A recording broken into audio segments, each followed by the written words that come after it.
Hey guys, so I decided to do a video to tell my story. Some of you know me, some of you know everything that I've been through, and I just wanted to do a video and just get it out there in hopes that maybe it could help someone else. Maybe it could inspire you. I don't know, but I'm sure I went through it for some reason.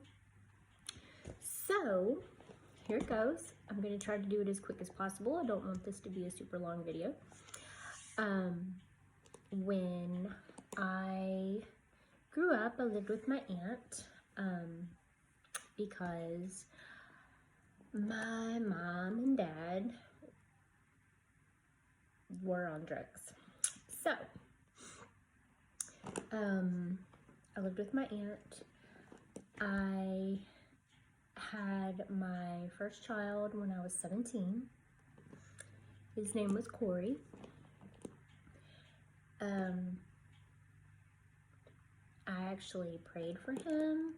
I prayed that God would give me somebody that nobody could ever take away from me.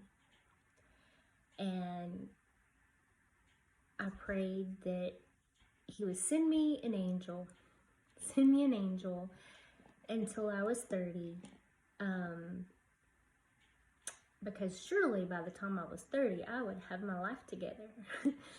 And he could have his angel back.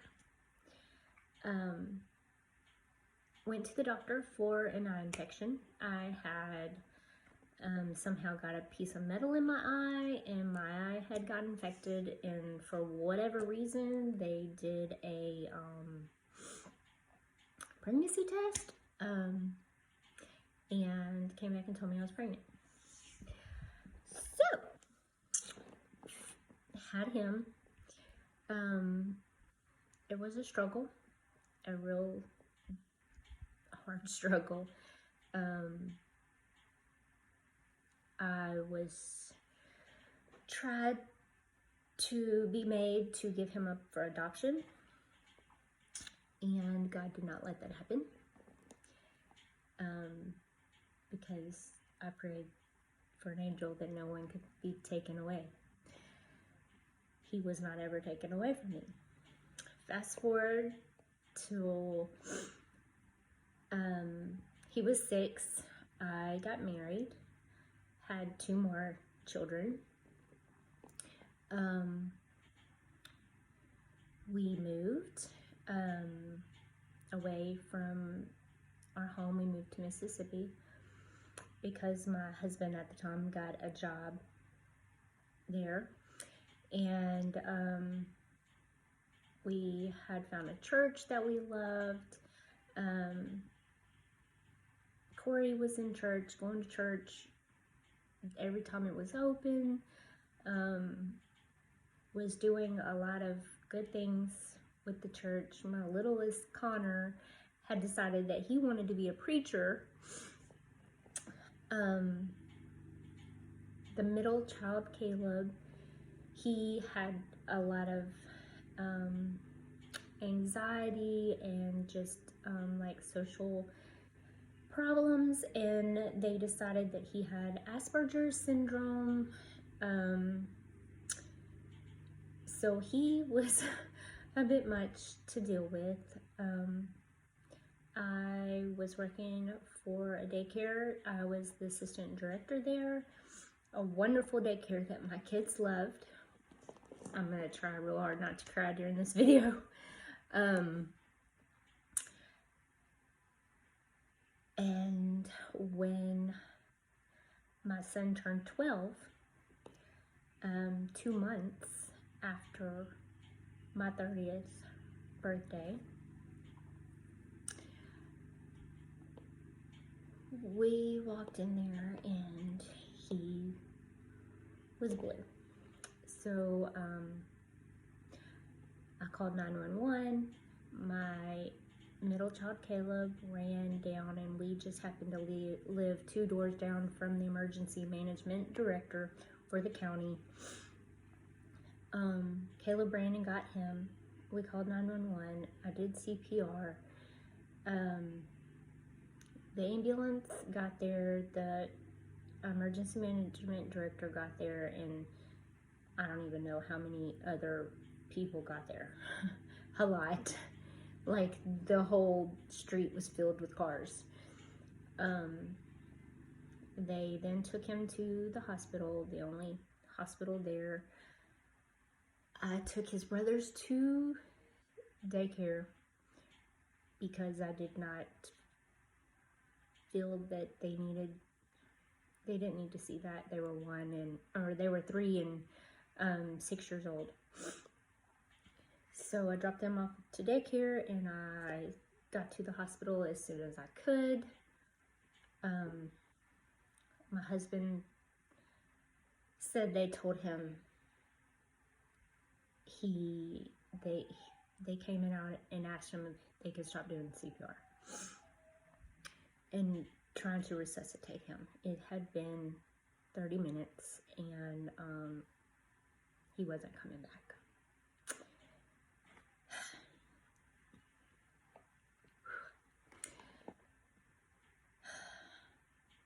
That part, I regret that he had to be the one to do that, because ultimately it led to our divorce. He, sorry. I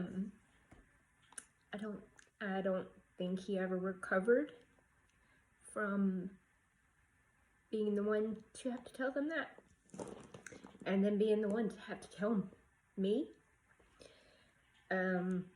So it led him to a lot of drinking.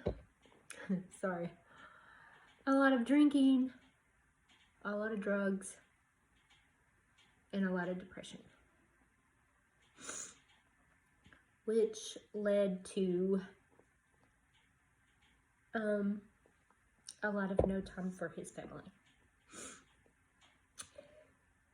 Which led to our divorce. Then I found an ex that I had dated in high school that I was head over heels for, and he ended up abusing me. I went to the hospital multiple times for sprains and bruises, and left several times, and ended up going back just because I think I was already not in a good place, and him telling me that nobody would ever want me. I have these kids. I had a kid that died. Nobody would ever want to be with me.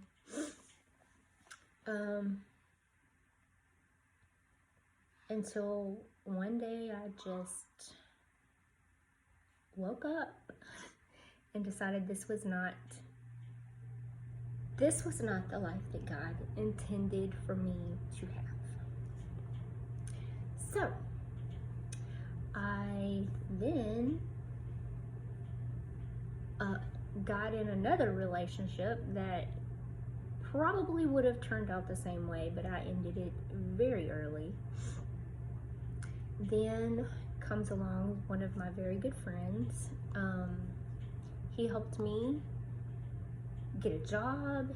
I was making great money, was getting my life back together. And at this job, another one of my very good friends that I had known for quite a while, 25 years. At the time, it was 25 years that I had known him. we started dating, and we ended up getting married. We have a little girl named Madeline, and so now we have Caleb, Connor, and Maddie. And she ended up having a lot of anxiety issues as well, and I ended up, after several years, having to quit my job. And I had started doing another MLM company that had promised me the world, and ultimately it did not work out. They only wanted something to do with me when I was making money, and the times that I wasn't, I felt like when I asked questions and it's things that they I didn't feel like they felt like they had time for me. So then I joined another one, which I made great money at, which had great products. But I was on my phone the whole day, from the time I woke up to the time I went to sleep, sending out emails to people. It was crazy.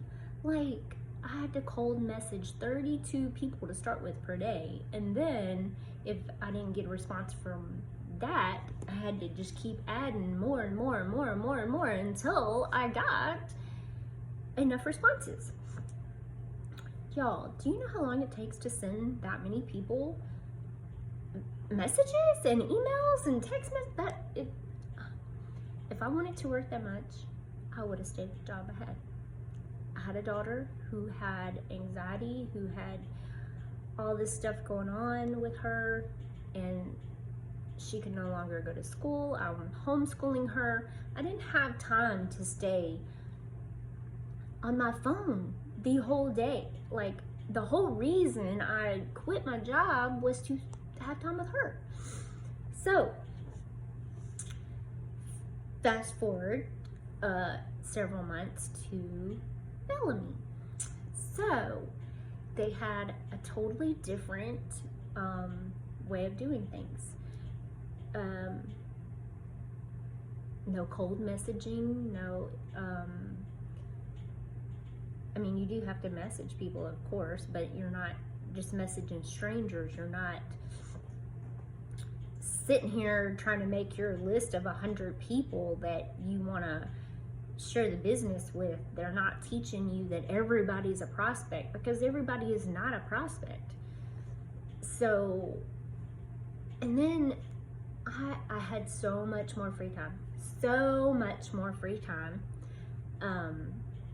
I'm on my phone probably a tenth of the time that I was on my phone with the last two companies, which was the whole purpose of me quitting my job. I still make money. I'm still growing a team. And actually, I'm growing a team faster with this than I did with the other. And it's just, and the team, the people above me, all the way up to the CEO, are amazing people. Like, they actually care. They don't just talk to me when I'm making money. And the whole team works together, and everybody answers questions. And I don't know, I just feel like the whole company has a whole different vibe than other companies, and I think that's what got me. Not to mention, all the products are freaking amazing. All of them. My skin has never been this good. Like, this is the best condition my skin has been in I don't even know, years. And I've never this whole year, for probably a year now, I haven't been able to wear a foundation. I haven't been able to find a foundation that I can actually put on my face without it breaking it out, without it making me itch. And I can wear this. I can wear this makeup. I can wear the mascara. None of it makes me itch. None of it breaks me out. It actually makes my skin better. And it's just been a blessing. So, if you want more information, I would love to give you some. So just leave a comment, whatever, and we'll be happy to get back with you. But I just wanted to get my story out there, let y'all know, no matter what you're coming from, you can always do better. You can always build yourself back up. No matter how far you've fallen, you can build yourself back up. You can do it. I did. You just have to want it. That's all you have to do. You have to want it. You're never too far gone. Bye.